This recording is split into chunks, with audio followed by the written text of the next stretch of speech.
Hi, and welcome everyone to Experience Share. My name is Tanner Greenring, and I still have COVID-19. Oh, but you sound not as sultry anymore. I was expecting Roz from Monsters, Inc. to be on the other end of this call. I don't have it anymore. It went away, but I had it, okay? And I think I deserve, I don't know, some kind of special commendation for making it to the end of the week here, making it to the battle that's about to ensue between Lovemaker 69, Joan of Arceus, and whatever Alex Bug has decided to name his character. I can't wait to tell you all about her. Yeah, you can have a respect day, Tanner. 2 records in 3 days also, while on COVID. Pretty good. Plus being a dad, plus your job. God, what a hero. I can hear the Foo Fighters playing in the distance somewhere. So here we are. We've made it the extra lengthy leg between last week's gym in Lavere City to where we are now, sitting here with our good friend and third-time guest. Wow. Alex Bug. My boys, literally, thank you so much for having me back. Always the height of a pleasure on a Friday night to be sat here chatting with you about this thing that we love so much. Hearty Friday afternoon for old Josh and I. Likewise, other than that, evening part. Wedging it between business meetings and happy hours. So, I mean, as long as you guys keep on recording, you're going to be getting those DMs from me every 6 months, just like scratching at the door, like, please, please. Where's my nut? Welcome back, Alex. We're very excited to have you. I didn't do nicknames. Let's see. It's always fun to do them on the fly. Oh, you're just going to come up with them? Yeah. Pokemon X. Well, who did we see? Walkthrough. This is what you do. You open up the walkthrough, you go to the route. Some ice-type bad boys. And then we look for, here we go. Drift Scroll down. Who do we got? Available Pokemon. Driftbug. Something maybe with Avalug. Alexalug. Alex, oh my god, it's like Alex Bug. Yeah. Yeah. Alex Bug? Yeah, that's good. Yeah, it's just Alex Bug. Bug. Let's just roll with that one. And then let's see, Josh, Fjell, Weepin' Fjell. Yeah. I feel that was last week. That was last week. Ping, you've done it with your own name too. Fiatwick. Have I ever blasted you? Oh, how about? I don't like where that's going. Fielfki. Oh, for Klefki. Sure. We're gonna take it at this point. My co-host Fielfki, and I. Tanner Crow. Good. I can't wait to hear how this comes out in the edit. Murkrow. It's not top tier, but the three of us play through each Pokemon game, gym by gym, week by week.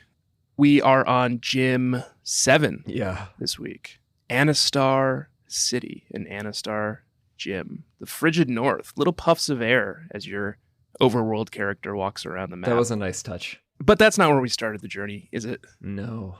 We started in Lavere. Started the journey in Lavere, where we left off last week. Before we talk about anything else, though, I want to hear about Alex Bug.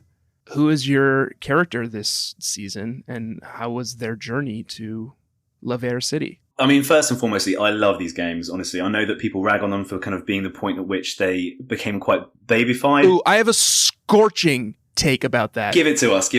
We'll put a pin in my inner monologue, and please do clear the runway. I don't think it's the first game that is babyfied. I don't think it's the first game for little kids. I think it's the first game for competitive Pokemon players. 100%. Who need to level up quickly, get through the game, need a big post game, need to be able to like put levels on Pokemon.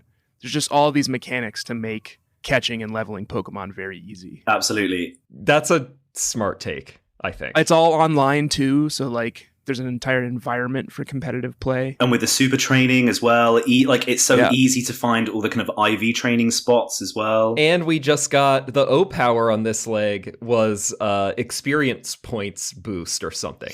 Right. For like 3 minutes. So you could like stack Lucky Egg, the O power for experience boost, and experience share. Mm-hmm. That's the secret. And then every other game from here on out like is sort of the babification of Pokemon, but like it's because it's catering like this whole new market of competitive players. Funny. It's either for extremely competitive players or babies. Yeah. There's actually no in between.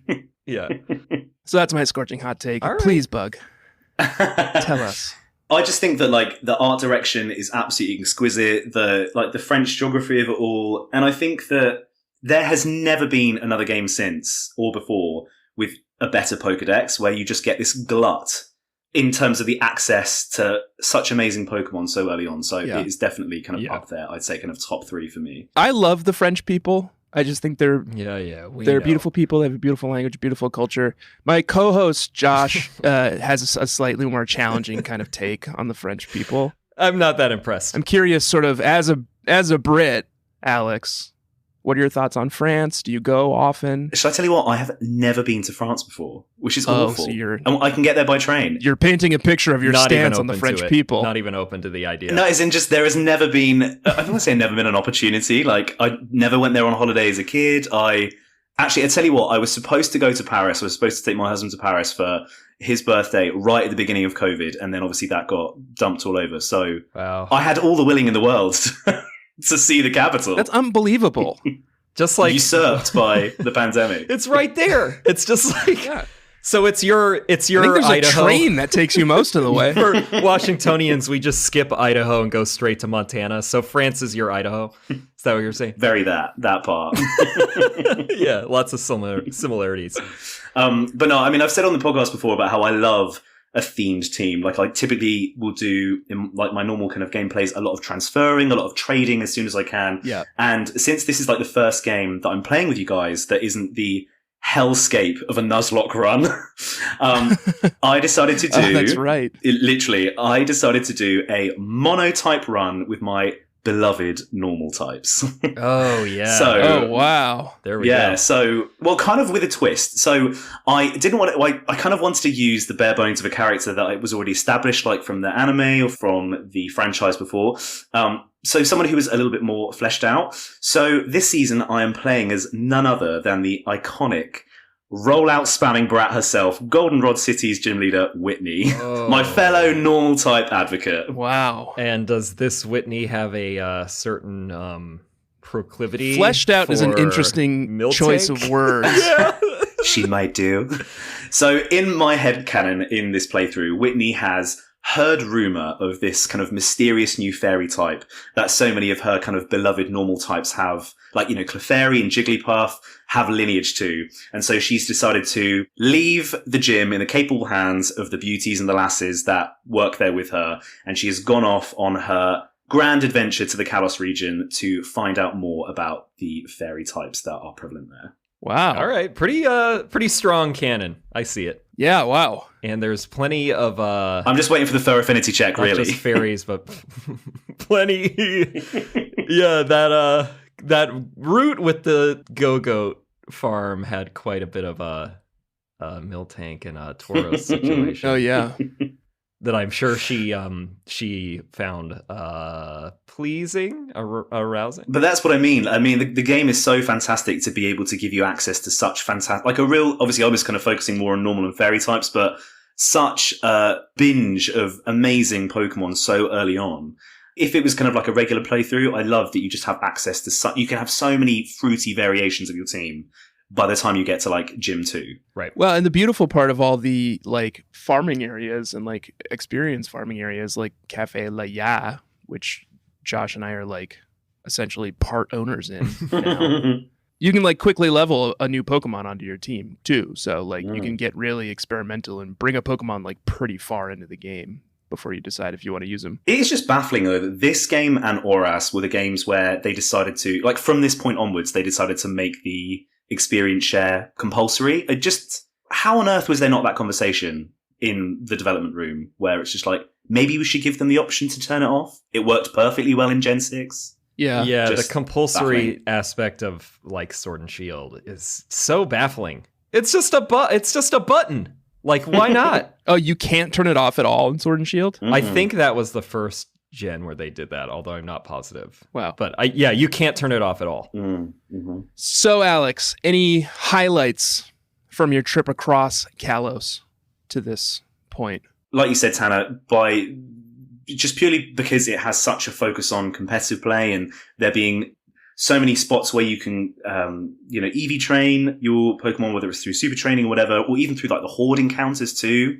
Yeah. It's been really amazing to see how versatile the normal types are and how you really can kind of, I think it's all too frequent that we kind of like fall back on our like tried and tested favorites. Like for me, like Pokemon like Starmie, ones that that are just kind of like those heavy hitters that are just going to take you through any kind of playthrough. So I'm having a lot more fun in recent, particularly as well, playing along with you guys, like for your series and stuff, like challenging myself with the types of Pokemon that I use so that they're more of the kind of the ones that you wouldn't expect and actually seeing that they are viable. Yeah, that's been my theme for this game actually too. Mm-hmm. I'm just like, I'm going to try everything. Mm-hmm. I'm just going to see who jumps out at me. See what sticks. Yeah.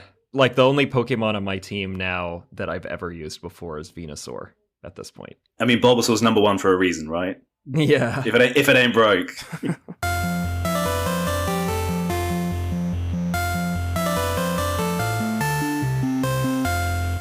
So here we are, gentlemen. Laver City, about to head out into the great unknown. But first, there's that pesky business of Team Flare up at the Pokeball Factory. Yeah. We've been up there before.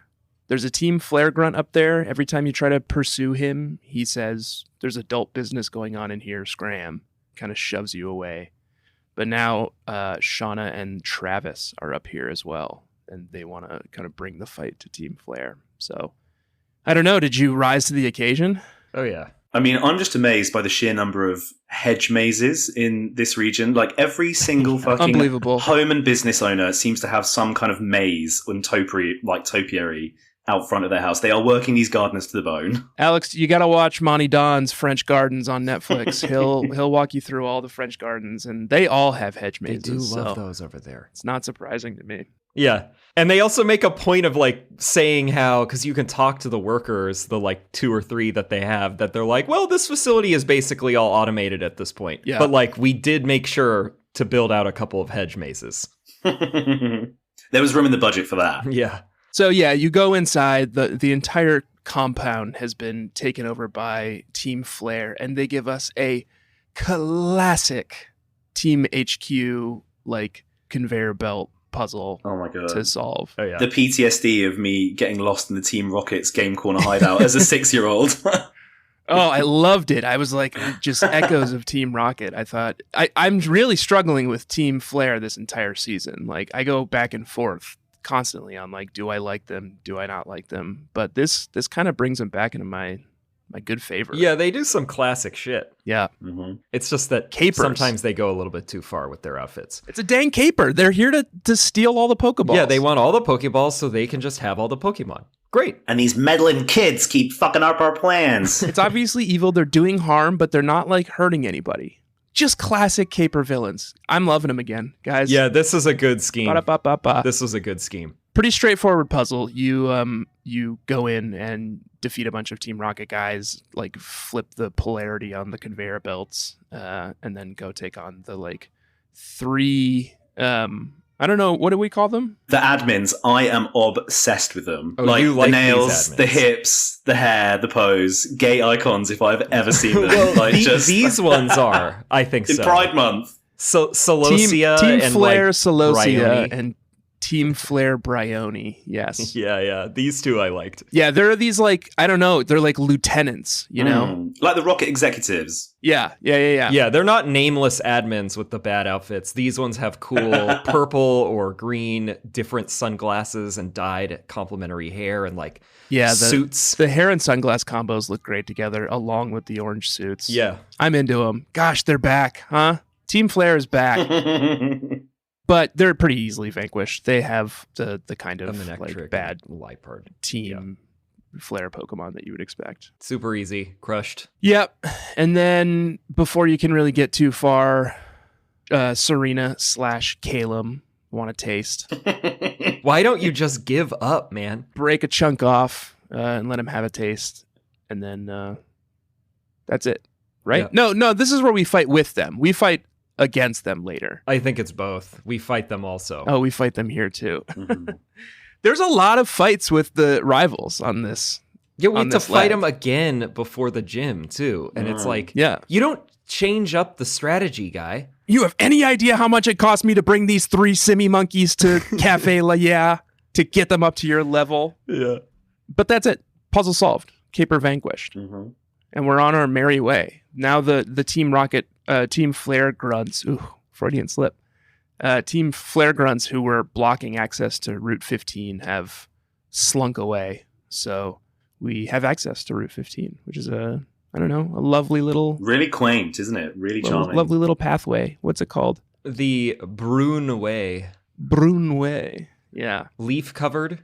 Very beautiful. I like this tile set. It's like permanent, like autumn kind of. And I really love the artwork as well for the Pokemon ranges. I just think they look so cool, so trendy. Oh yeah, the ones that pop out of the piles of leaves. Oh yeah, the leaves are they cool. always just have such amazing combinations of Pokemon as well. I really like the Pokemon ranges as a trainer class. What an interesting story this route is trying to tell, though. It's autumnal. It's sort of like spooky. There's like a haunted hotel at the end of it. And there are like hex maniacs and mysterious like fairy girls, like the like creepy little doll girls. And I want to stop you right there. Yeah. Because that's a straightforward trainer danger, I think. This mysterious sisters combo.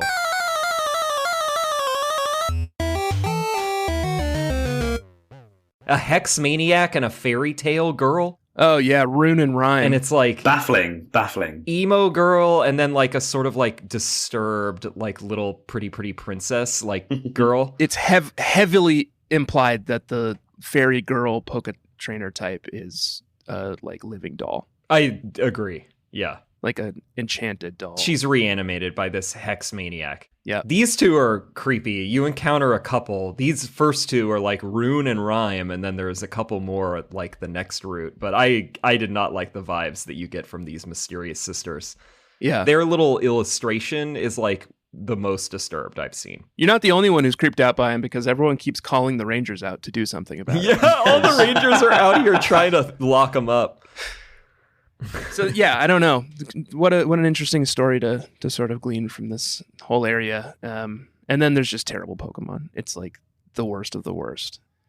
And I want to have a little bit of a discussion with you gentlemen here on Route 15, Brunway. Okay. I guess I'll phrase it as a question. Is it my You Make Me Barf Pokemon of the Week? Klefki. Interesting. There's plenty of little Klefkis jangling around in the tall grass here on Route 15. I'm not immediately repulsed by it, but conceptually it's pretty disgusting. Yeah. Also, like, I can't quite visually work out what is the Pokemon, because obviously the keys are separate, right? I think that's the whole idea of its kind of biology, is that it's just this little like kleptomaniac. Someone attached keys to it. Yeah, it was this little kleptomaniac fairy that goes around and steals people's keys. So is it literally just the kind of key ring? Yeah. That is the Pokemon with the little arms? In which case it's so tiny. To me, I've pictured it as tiny. being, it's 8 inches tall. It's like a dungeon master key ring. Like, I think that's what it is. Oh yeah, it like hangs off your belt. Yeah, I think that's what it is, and then it collects or somehow acquires these other rings that I think are inanimate. I don't know that it can manipulate them. I don't think it is. But it's fairy type, which is interesting. It's not a ghost. I don't think it is interested in manipulating them. I guess I wouldn't expect either of you to know this, but clef in French is key, according to Bulbapedia. You're so bilingual. So it's key. And then it also may be a play on kleptomaniac. So he's just interested in stealing them. He just wants them. He just likes those shiny objects. Okay. Yeah. I don't know. I don't love it. I don't know that I would barf at it. I think it's just difficult to wrap my head around it, you know? Yeah, it's tough to think about. Yeah. As you would say, challenging. It's challenging. Challenging. Yeah. All right, we'll just table it for now then. I feel like it's one of those ones that I'm just completely indifferent about, right? Like, I've never trained one. I don't think I've ever kind of willingly caught one. No, I never will. No. Maybe I'll catch one. Maybe I'll train it. Tanner, it doesn't evolve. I don't think you're going to. No, I love an evolution. Okay, so it's not going to be officially barf, you think? No, I think you guys... Right. I wanted to see if you guys had a strong perspective on it, but since neither of you did, then no, we're leaving it behind. Let's see. What's at the end of Route 15? A giant Haunted Hotel. Lost Hotel. Luigi's Mansion. Good. It sounds exactly like that in Luigi's Mansion. So weirdly, no spooky people in here, just punks who are hanging around in this abandoned hotel. Drifters, just like... Yeah, it's all punk guys and girls. Mm-hmm. And I guess that you can get tricks for your rollerblades, because I just wasn't allowed to go in and meet the like punk king because they were like, oh, you don't know enough tricks. I'm like, I don't want to. Oh, I've learned a couple tricks. I don't care. I never use those fucking things at this point. Oh, it's just cool. You know, you go to the skate park and I think you can learn some Did tricks. you meet the punk king then? Their boss? No, I don't think I did. It's one of those parts of the game that I've kind of forgotten about it as soon as I've passed through the route. I didn't even know that there were tricks that you could do. This is dreadful. I call myself like a lifelong fan. Same. There's that little trick set, whatever you call it, skate park, on like Route 2, like wherever Battle Chateau is. Yeah, by the daycare. At some point, I just like went in there to see if there was any items in there, and I think like by going in there or like by moving around on the ramps for some amount of time, it like then popped up a message that said like, congratulations, you've learned a new trick. But I don't remember how to do it. So no one could pay tribute to the punk king. I mean, you could, but I'm not going in there. it's going to take a stronger man than me. I thought it was a fun set piece. The dumpsters will like shake and like occasionally rotoms can come out, which is fun. Yeah, my sweet baby. Like you can battle some punk girls and guys, and you can catch a few mon, which I did. Has someone joined the lineup? No, but I caught a magneton because I'm just catching them. I'm like naturally playing. Gotta catch 'em like all. why not if I'm fighting them? And I want to do, Alex, you don't know about this hot new segment. I'm calling it hot. We'll find out if it's hot. It's the second time we've done it. It debuted last week, which isn't out yet for you. I'm into it. He keeps hedging. It's called the Poké Checks Yourself. And it's about wild Pokédex entries that just do not need to go where they go.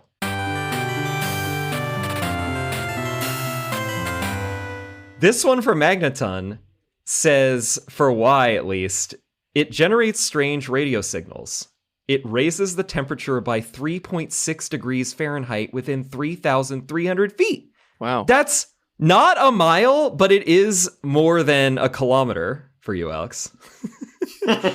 So any time there's a fucking Magneton around, it's like raising the temperature around a kilometer around it. That's insane. And what's that mean? What's the radiation like implications of that? Right, Like, with the radio should signals. I stay away from this thing? This is very bad. Like, wouldn't people like quarantine Magnetons or kill them?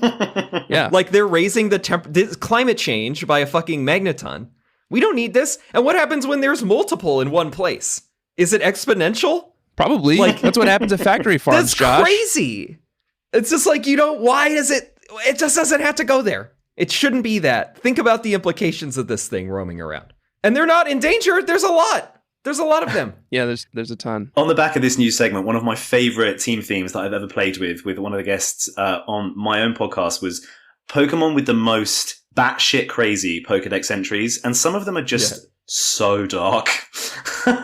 so macabre. I want to be on that team at the Pokemon Company. Like the team that's like the person that gets to write the localized building this They like just- deep lore. Yeah. All that they ever get is like, here's a drawing of it. Here's its type.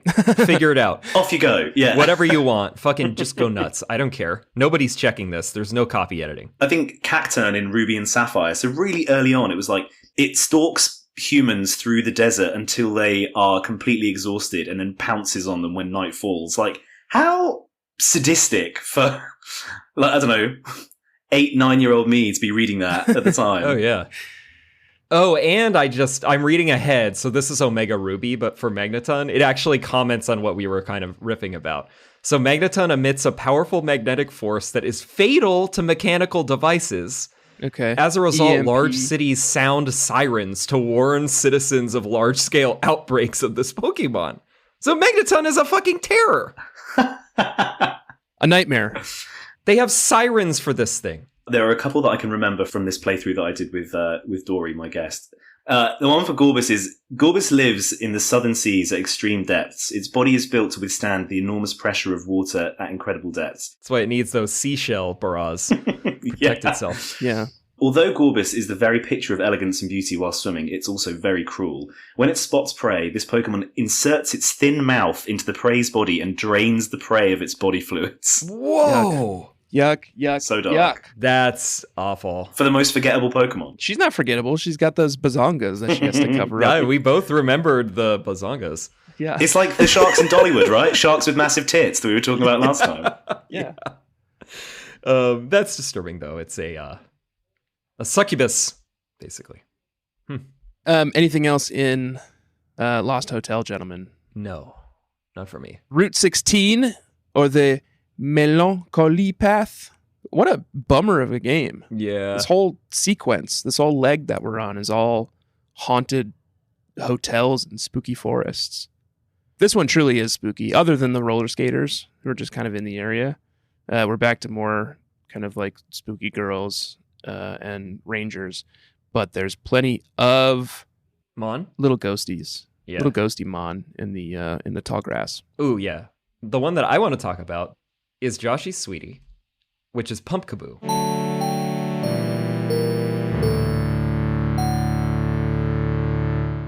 And that seems pretty fucking obvious. Yes, hard to get this one wrong. Yeah. I don't think I would even accept a critique of how this isn't a sweetie. Yeah. Look at this. It's got like a little cat-esque head on top of a bouncing around like jaunty haunted pumpkin. Cute as a button. My one criticism, if I may, Oh, I don't know. and it's light. Okay. It's light. Very light, I hope. It doesn't really look like a Pokemon. Yeah. To me, it looks a bit like a knockoff Pokemon. I could see A that. fake mon. Yeah, it's like so on the nose that it looks made up. I could see that, definitely. But I do like it. Have you guys seen some of the fake mon that are out there, though? Oh, yeah. There are some absolutely incredible artists that I so wish could be commissioned by the Pokemon Company and Game Freak, because Truly. these illustrators and designers that have come up with their own concepts for games, like, entire regions, gym leaders, Elite Four, Hell just yeah. amazing. A couple of my favorites are at Mr. DJ Walnut and at Barbie_E4 on Twitter. We'll have to give him a retweet too. Joshua, I'm still putting my goddamn team in, so you have to tell me a little bit more about Pumpkaboo. I just think it's a hit. I love that they come in different sizes. Yes. I don't know if it's a fetish, but there's some guy in in the next town, Let's just say it's a fetish. in Dendemille town, who is like asking like, oh, have you ever seen nobody believes me that there's a giant Pumpkaboo, and nobody believes this guy.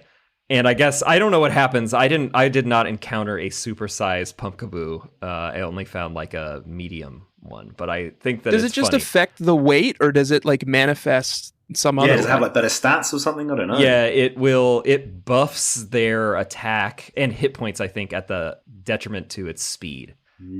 Okay. I wish they would mess around with that more. Like every Pokemon you would think would not always be the exact same dimensions.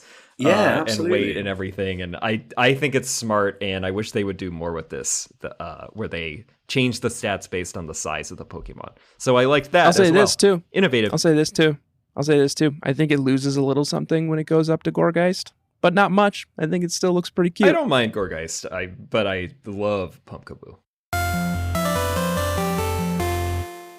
Onward, gentlemen, to Dendemille Town. Very well done. Dendemille Town. I'm not even going to try that one. I already The slaughtered frozen north, God's country up here. The hardy people, handsome people. What's the equivalent in France? it. Yeah, what is this? Alps, maybe. But really, like, how impractical it is having that fucking roller skate L pipe running through the center of it. Like, what schmuck at City Hall okayed that? Yeah, In the town planning the department. raddest one there, apparently. How about a fucking ski lift? I mean, what are you talking about with this? Yeah, it's like a little chalet, a little French chalet in the French Alps. Yeah, that's what I would call it. There's nothing to be done on this pass through of Dendemille Town, because first we have to go make our way up to the Frost Cavern for some roadblocky reason. Yeah, we can't use the Mamoswine that is here that operates like a Rhyhorn, where you need to ride it to get through like deep snow. So you have to go into the Frost Cavern to figure out like why the Mamoswine is so scared or something. Right. And here we are. It's another goddamn caper. It's like classic Pokemon gaming. Yes. You know, they gave us an ice cave to slip around in and slide around in and solve sliding puzzles. I love it. Although, Tanner, was it not giving you fever dreams of being stuck in the Snow Point gym again? I mean, Oh, it did give me that. especially because I was playing it like in a meeting earlier today just to get through it for this recording. It's like, oh, damn it, ice puzzles.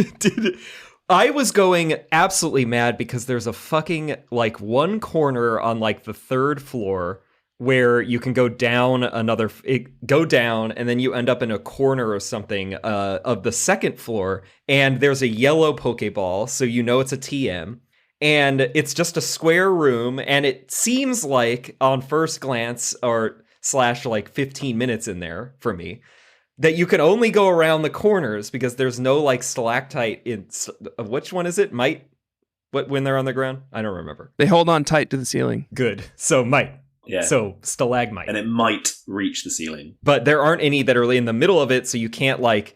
I could not figure out how to get over to this TM until I was just like frustratingly just like moving around on the D-pad, and then she slid diagonal. Fucking go I was diagonally. like, will you just slide diagonally this whole fucking time? Like, they don't tell you that. There's no way to figure it out until you just want to like ram yourself into the wall. Yeah. And then I got the TM and I was like, oh, I want the last 15 minutes of my life back. Anyway, did everybody know that? And I'm just an idiot. I didn't know you could do that. You're telling me I could have ice skated on the ice? No, you can use, now that we're not stuck with the D-pad, you can use the joystick. Okay, well, I never slid diagonally. You didn't? Nope. oh, so you didn't get this TM. Yeah. I got through it the old-fashioned way. Okay. Grit. And determination. Well, the other thing I'll say about this Frost Cavern is, Tanner, I bring my hat, my helm, Jones' helm. I doff it to you, and I will tell you that I encountered several hordes of Cubchews. Booger noses. And you were right. This thing is disgusting. Now that it's in 3D, it's frozen booger, like, moves around. It's disgusting. I hated it. Big snotty pendulum. You're vindicated. Cubchew is barfy. Yeah, I know. I don't like this now that I can see the implication. Cubchew's disgusting. Beard tick is also gross. Less gross, but also gross because that's just boogers around its mouth. Yeah, I believe you. You know, Frozen boogers. you're right. I don't even remember what the resolution is. Oh, Team Rocket's down here. You go Team deeper. Flare. You go deeper and deeper into the abyss, this Frost Cavern, and you eventually make it to like a big open area, and there's a big Abomasnow overworld sprite that looks great. Yep. It's big. 4 tiles. It's robust. Yeah. And then there's a couple more. Now it's Team Flare's Mabel is another like executive. Red visor. And I guess their reason was they wanted to get its Obama site. Obama, whatever. Yeah, Abomasite. Abominite. Obama site.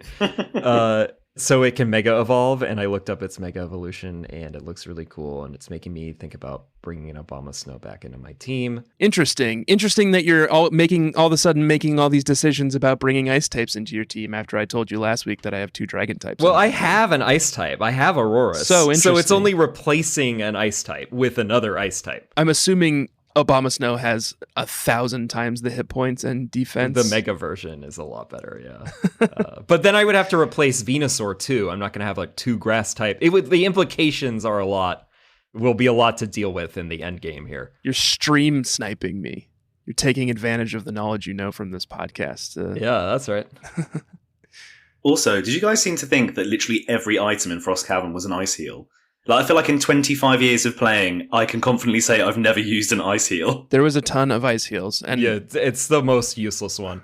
I think I can count on like one hand the number of times any of my Pokemon have ever been frozen in a game. Like, it just never, ever happens. Oh, I think I'm probably up at 2 hands, but it's still pretty rare. So yeah, you vanquish her.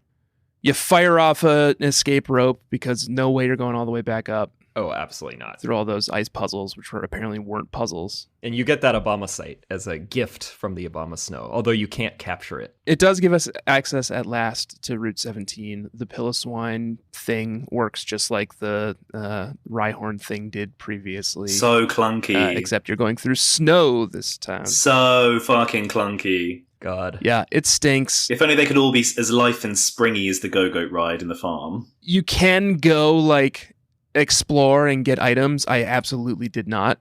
I just beelined it for Anistar City, but did either of you go and look around? No. Route 17. Head was in the game. I mean, I think I got all the items, but like, there's nothing to write home about. In fact, I was upset. You could catch your Snover here. You can get a rare candy, but that's it.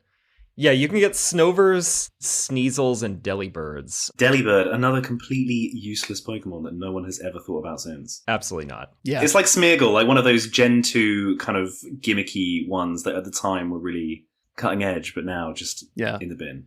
It was novel. Before you can even step foot inside Anistar City, though, Serena/Calum sends you a like WWF style like call out video, like saying like meet me at Anistar Gym, you and me, like Friday night, bring your best Pokemon. So I say thank you to them for the heads up. I will go get the Simi monkeys out of my box, Hot Josh, useful for you, Jungle Josh and Drippy Josh, train them up a little bit. So thank you for that. And then we have Anistar City in front of us, a beautiful kind of Cape town built up on the docks here with this monument. Pretty quick change of climate, I would say. Yeah. It's got its own biome. It's the French Riviera. Anistar's thing is that it's got a big giant sundial. It's got this big bonkers sundial that I think is maybe some kind of like trans-dimensional battery for the gym. It's like what is that Rainbow Bridge from Thor? I don't know. It does that kind of thing. Sure. Good metaphor. Because when you step into the gym... That's too straight for me to know. Yeah, I don't fucking know. Far too heterosexual. When you step into the gym, it explodes around you. Shocking. Trippy as hell. Such an awesome concept. Yeah. It's a pretty cool little set piece. Before we get in there, though, is there anything you guys did in Anistar City before we took on our arrival? Oh, yeah. What I did was that I took a quick break. Oh, wow. Yeah. Okay.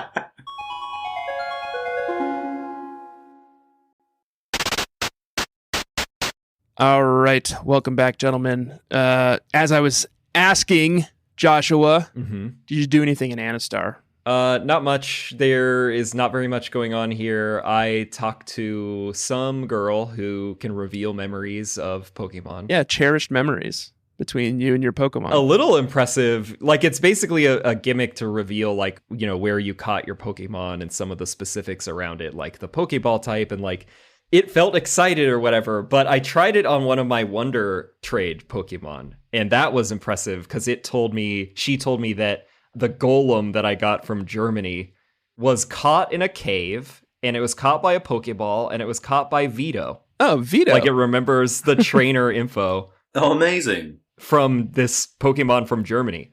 So I was pretty impressed with that technology. I should try it on these Pokemon that you say are hacked. The Mayor Cheatmon, yeah. Actually, you should try it on them. Yeah. I'll report back next time. I'll tweet it. She takes off her wig and it's Looker and he's arresting you. God, what if it did? What if it scrapped my game? That would suck. Did you guys get any good TMs in the from the girl in the Pokemon Center? Oh yeah, I love this. There's some girl, a Hex Maniac, I think, who just gives you 4 different TMs based on what time of day it is. And I was fortunate enough that when I strolled in, it was the flamethrower one. Me too. So you can expect to see that later Psych on. Up. Easily the best one, flamethrower. Fucking Psych Up. Oh, they all suck except for flamethrower. It's double team, Psych Up, and substitute. I mean, they have their uses, but... Yeah, but it's like far and away, it's fucking flamethrower is the best one. You can also check your hidden power. And you can learn about the box art Pokemon, Xerneas and Yveltal. Yeah. Yveltal? I have no idea. A big deer and a, I don't know, bird. They're both pretty ugly. The Simi boys, my Simi soulmates, and I absolutely trounced Serena. Not even worth commenting on. It's like she challenges you too much. Yeah, it's exhausting at this point. She's around way too much. It's not interesting. And it's always right before you're about to go into a gym battle as well. Maybe it's just to like juice your levels just a little bit right before you go into the gym. I don't know. I trounced her. I'm assuming you boys did too. Yeah, of course. Absolutely spanked her. Callum is a joke. Yeah. Well, him, yeah. Anistart Gym, as we said, you walk in, it's this small room, and then through some kind of, I assume, dark eldritch magic. Definitely. The walls blow off, and we're exposed to the like blistering magnitude of the entire cosmos. And there was us scratching our heads over these sheer drops in most of the other gyms. Like, how in the hell has this one got its own gravitational field? Yeah, and it looks like Rainbow Road, where it's like It the does. stars Clearly. and Spot like on, constellations and like multicolored pathways. That again, it's a maze. Yeah. Just a cosmic maze. Clearly a Rainbow Road situation. I think if you fall off, Lautu or whatever his name Lakitu, is, yeah.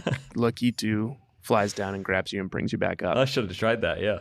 It's a maze. Yeah, it's just a terrible maze. It reminded me of that like Giratina maze that we did back in Oh my god, the distortion world. Oh yeah. gosh, yeah. yeah, upside going down. through the portals and following paths. Ugh, terrible. But you get through it and you fight Olympia, who is just an absolute breeze. Oh my god, but she is giving it to us. High camp, the sculpted wig, Definitely, the yeah. flared jumpsuit, the cape, another bi icon, the biconic legend herself, Biconic. Miss Olympia. Yeah, as soon as right before you're about, and she says basically nothing, and then it's about you're about to throw down, and then her cape unfurls, and it's like the cosmos. And she like levitates into the air. yeah. Yeah, stunning. Absolutely stunning. And then she has just a few ugly little psychic type Sigilyph, Pokemon. Slowking, Sigilyph, Slowking, Meowstic. Meowstic. Yeah. Nothing impressive. Nothing. 44, 45, and 48. Nothing. I just kept, I don't know, blasting it with whatever Sylveon's offensive type move is. I don't have like a great psychic counter, but I just use Delphox and just flamethrower everybody. Pretty easy. Yeah. Bug? Yeah, pretty easy. My one of my Pokemon had Shadow Ball, so it was an absolute cakewalk. Shadow Ball. Jealous. I suppose it's time now that we reveal our teams to one another in a segment that we like to call Level Check. Level check. Level check. Joshua, tell me about... No, you know what? I've heard about your team enough. Yeah, let's switch it up. I don't even have anything that exciting to say. Alex Bug. has much more exciting things to say, I think. We don't even know what the hell he has. Tell me about your team. Obviously, I told you about how my character is Whitney from Goldenrod City, so I based my team in part off all of the normal type Pokemon who acquired the fairy type in Gen 6, apart from Togepi, because it evolves with a shiny stone, which one of my other Pokemon does, and I was like, if it's the choice between the two of them, then it's a no-brainer. But also all of the different iterations of Whitney's teams in the various games that she features in. So things like, including like the Black and White 2 World Tournament and stuff like that. Yeah. Oh my gosh, I've been playing loads of Pokemon Stadium 2 recently in the Gym Leader Castle, just fantastic. So it was cool because it was a pretty limited pool to choose from, but with just enough variation to be able to give me a bit of versatility to my team. So some of the Pokemon that I wanted weren't available, so I had to take my starter far enough in the game until I had access to the daycare, and then I could do some breeding and trading around and stuff. But most of them I had access to within the first kind of couple of routes and gyms and stuff. Right. So, of course, I couldn't be Whitney without her MVP, the lactose legend herself, Miltank, coming in at level 49. Absolute boss hog. I have not run one of these in so long. Oh my god. Just brilliant. Although I kind of get the impression that I'm going to be severely underleveled. So Yes. we'll see how this pans out. I can probably confirm that. Is Whitney, does she nickname her Pokemon, or is it classic gym leader where they're just what they are? Classic gym leader, although in the beginning, one of the really cute kind of features of Pokemon Stadium 2 is that a lot of the trainers, they all have the same nicknaming convention. So one of the lasses in Whitney's gym names all of the Pokemon with the suffix et. So like Maril is like Marilette, and Centret is Centretet or whatever. But no nicknames in this. I clearly just ran out of weird kids' names of kids I've taught in my teaching career. Right. Peanut and Dilbert were taken last time. Well, at least the parents didn't find out, You got away with it, so that's all that really matters. Exactly. And I'm not going to be a teacher in 2 months' time anyway, so they can come after me all they want. As a conversation for another time. Oh, this comes out in a week, so there's still some time. I'll still be a teacher then for them to come after me. Clefable, of course, another one of Whitney's signature mons, level 50. An incredibly diverse move pool. It can learn just about anything, and really fantastic when you're kind of like breeding egg moves and things.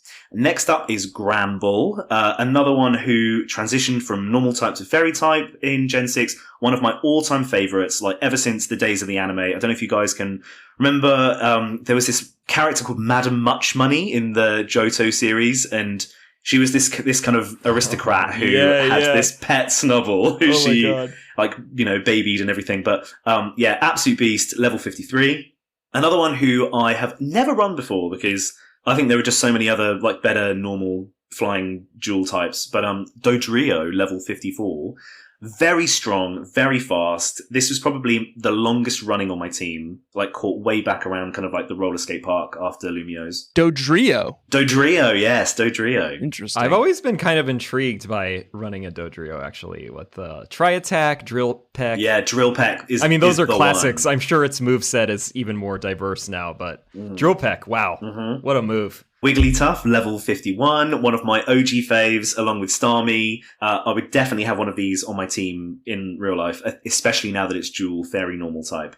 And lastly, my personal jewel in the crown, Cinccino, level 54. In my headcanon, where I am the gym leader of my own gym, and I've got my little like normal type kind of preschool set up, this would be my one to beat. I think Minccino is just so adorable. Minccino. And definitely. It's Evolution Cinccino, just like so bougie, just like swathed in those tail scarves. Even its name is bougie. Yeah, literally that. And it has this incredible ability called Skill Link. And Skill Link basically, if it is a move which can attack up to 5 times, so something like Bullet Seed or Icicle Spear or Spike Cannon or Pin Missile, it always hits 5 times. Oh, great. Oh, that's brilliant. Yeah. That's great. And the trick is, I don't know why I'm giving this away now before we've battled, but you give it a King's Rock to hold. And a King's Rock, when a Pokemon is holding it, it gives the likelihood, it's a raised likelihood that your opponent might flinch. And obviously if it's getting hit 5 times in one attack, it like quintuples the chance that the opponent's going to flinch when it gets hit. So that's great. Amazing. And that's Whitney's team. All right. Scary. Yeah, it is scary except for the levels. Yeah, the levels aren't going to be doing you any favors. I can scale them up. I'm going to scale them up on Pokemon Showdown. Okay. I'm not going to let Tanner beat the shit out of me like he did back in Heart Gold Soul Silver. Joshua? Joan of Arceus, her chivalrous band of knights. She's got John II, Delphox, level 63. Saint Catherine, Aurorus, level 63. Renault, Venusaur, level 62. Michael. Saint Michel. Dragalge, level 62. I'm liking that thing. And then Lahir, Heliolisk, level 62. And Pangoro is off the team. Pangoro's got chopped by me, too. Cut. And double cut. Pangoro has been replaced with the Bishop of Orleans. Ooh. Halucha. Ooh. Oh. Level 55. Ooh. So lower level, took me a while to like get it, but I did get one with an adamant nature, so I'm pretty happy with that, and I'm liking it. It's got its signature move now, Flying Press, that is treated as both a fighting and a flying move simultaneously. And is that the only move that's ever done that? It's definitely the first one. I don't know if it's the only one at this point. That's cool. Its animation is like, do you remember that game, like the GameCube game, Beautiful Joe? Yeah. That's like the cell shading animation, and it's like a comic book kind of a thing. And like Flying Press animates like that, where Halucha like leaps into the air. Looks like a manga. And then like swoops down, and then it's got all the like white background and like little like speed lines. It's very good. Yeah, it looks cool. Now I'm really liking Halucha. I'm into it. Although I still can't do fucking sky battles or whatever because it's not technically in the air. It's animation, even though I can fly around on it. Like, this sky battle thing is stupid. That's my last note on that. I just don't even engage him anymore and just walk away. Tanner. Lovemaker69 is here with his team. We had a bit of a week, the boys and I. We went to Cafe La Ya a ton. We treated ourselves to dinner almost every single night. Sometimes many times a night, sometimes many times an hour. Would treat ourselves to dinner at Cafe La Ya. So Uncle Duck 2, Sylveon, level 62. Did some work. Oh, fuck. Did some work. Fuck me. Kickchard, Lucario, level 65. Second Hand Took, Haxorus, level 62. Frogger, Greninja, level 63. Pontiac, Talonflame, level 62. Makeout Champ, Go-Goat, level 63. Guys, send help. Yeah. I'm sending a flare right now. Rest in petals. Shall we do this the gentleman's way, the king's way, where Josh and I determine the champion of experience share, and that champion takes on Alex Bug Oh, yeah. for control of the show? I think we must. Let's get after it. Joshua, I'll take you on first in Pokemon Showdown. I have my team programmed. Thank you both for Mine as well. speaking so much this episode so I could quietly program my team in the background. Good job. All right. Round 1. Fight. All right, we got to keep moving here because we got to get to my battle with Bug. I don't Yes, wanna my battle with talk about Bug it anyway. absolutely trounced Josh. Okay, that was not a trouncing.